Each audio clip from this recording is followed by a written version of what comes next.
For this next one, I gotta do a little tuning down.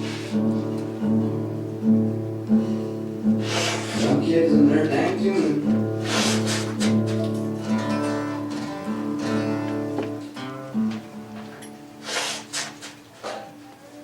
Well, as a writer, we like to give credit where it's due. And if you write a song with somebody or they give you an idea, you give them credit. And this next song is called Waiting on the Rain. I was sitting out front of my parents' porch and doing a little picking, and the mailman came up and he goes, "What are you doing?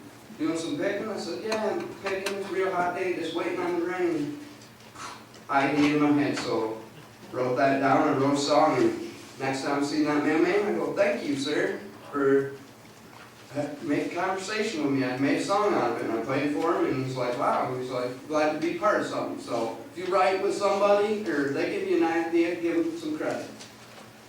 But anyways, this is Waiting on the Rain.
Thanks.